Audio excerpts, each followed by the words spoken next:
Oh, yeah. What is up, everyone? Welcome back to Kanika RN. Just got back from the gym. Hit 2 miles today, which is quite cool. I'm very excited about. Still have a ways to go, but that's okay. We'll get there. So, in case you're wondering, Kanika, what is that thing on your arm? This little thing? Let me tell you about it. It's a FitBit Versa 2, and I'm going to give my very untechnological review about this in this video. So, a little bit of backstory, which is kind of funny. My friends had actually gotten Fitbit Versa 2s for Christmas, several of them, as a way of staying more active. And they figured if there's a competitive aspect for it, it'll push them more because we tend to be that kind of group. They were telling me about that they had all gotten these, and I was complaining about it because I'm a curmudgeon old grandpa when it comes to technology. And I was like, I don't know why you youngins feel like you need all this technology all the time. Back in my day, we used to lift stones and lift tires, and if we wanted entertainment, we put on puppet shows. None of this fancy cinema for us. So they were just listening to me like this, and they just sort of nodded and then changed the subject. Turns out they had already gotten me one for my birthday, which was a week later. So then they gave it to me, being like, here you go, here's that thing you were complaining about a week ago. And I was like, oh, guys, thanks. But, anyways, I have really actually enjoyed it. It's honestly something I would have never bought for myself because, like I said, I'm just not a very technologically inclined person. But I'm going to tell you a little bit about what I think about it. What are some of the drawbacks? I'm going to let you do your own research on the price point and compare it to similar products on the market to figure out if this is the right product to invest in.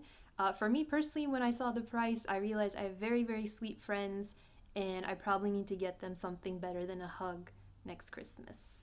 And first of all, let's just go ahead and hop into a little visualization of how it looks.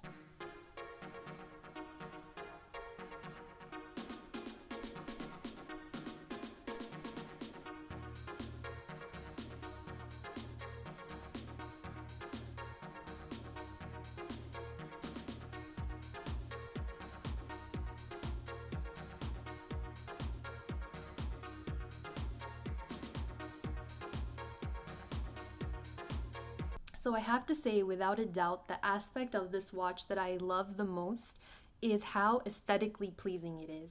So I'm going to talk about a very technical thing right now, a very technical aspect about this watch, and that is that it's pretty.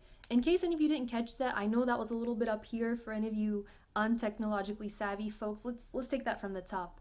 It's pretty. I can say to comparable products on the market, it is extremely reasonable. If you're trying to go down the Apple route, then this is going to be at least $200-300 cheaper. There are a few limitations, which I'm going to talk about. For the most part, I do think, especially for the price point, I do think it's a very good investment.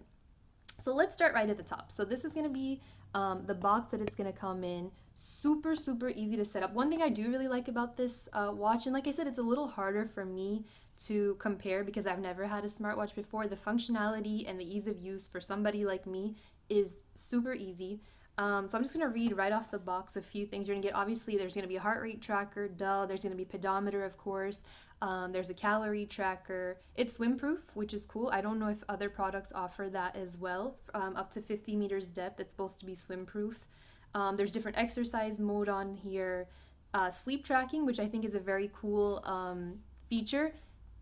In terms of how the technology works, it doesn't really give you a breakdown of what things can be done to improve your sleep score or what things need to be modified, but it does make me more mindful of how important sleep is, and the sleep score does motivate me to get more sleep. 91's my top score, humble brag.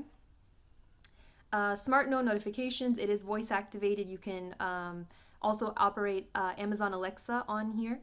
So really quickly, let me tell you what's going to be in the box. Just going to come with two simple things aside from the watch itself. The first thing is an extension strap if you need it. For someone like me who has a little wrist, can toss this aside. I don't need it.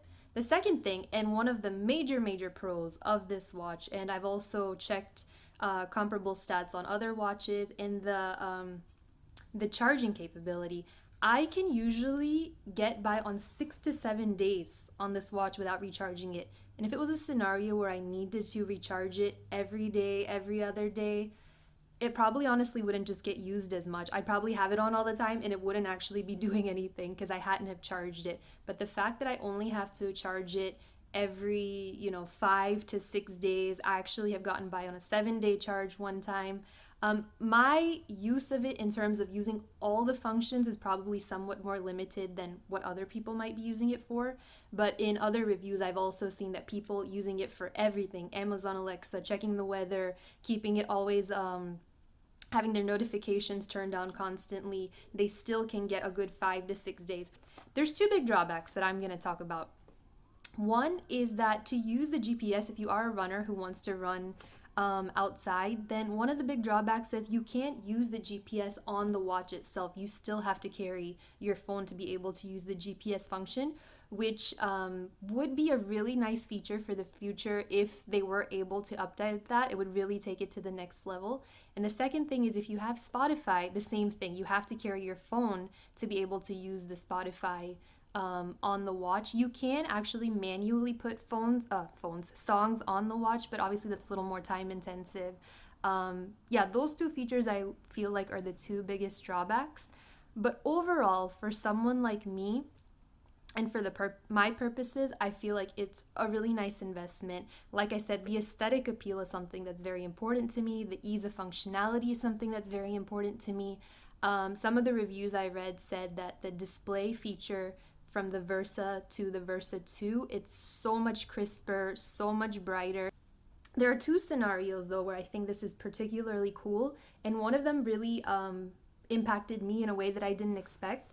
So one is, if you are someone who is trying to motivate yourself to be more active, a great example is my aunt. She had bilateral knee replacement surgery a couple of years ago, and I believe she has the FitBit, the first Versa, not the upgraded Versa 2, but she and her friends have the same sort of like a leaderboard where they're challenging each other on how many steps they can get, and for her it has been life changing. She is so much more active now from the simple aspect that it's a competition. So if you are looking for a product that will provide something like that, like I said, for the cost point of what this is, the price point of what this is, I think it's super duper worth it if you are trying to motivate yourself in that way. And the second thing for me is, which I didn't really expect myself to, for it to affect my decision making. I was at a Mexican restaurant recently with a friend, had an ungodly amount of chips and salsa already, ate fajitas, excuse me, and I was thinking about getting dessert, not because I really wanted it, but because me and my friend were still chatting. And I was like, let me just order something else. And I happened to look down at my watch when I was looking at the menu, and I noticed that I hadn't worked out that day, and my calorie burns was a little bit low. And I was like, you know what? I don't need the dessert. I was just eating it mindlessly. I didn't need it. And that's something that would have never occurred to me prior to that. So just having that visual cue of like, okay, maybe I didn't work out so much today, so maybe I'll skip dessert. Like I said, if it was something that I was really craving or really wanting, ain't no number on any sort of device gonna stop me from eating cake. I really want to. But just having that visual cue of, this is what I've done, this is what I did yesterday, maybe tomorrow this is what I need to do, is really cool. So overall, I do give this product 2 thumbs up, especially considering the fact that it was a gift. I think that if I was in the market for this kind of device, if I was somebody who was looking for this type of device, I would highly, highly consider purchasing this one. And like I said, the ease of functionality, the aesthetic appeal, overall, I think it is a good product. Yes, there are a couple of limitations, but overall, I think there are more pros than there are cons. So if you have a FitBit Versa 2, let me know what you think about it in the comments. Or if you have another smartwatch with similar capabilities, give me a little bit of feedback about what you think about yours.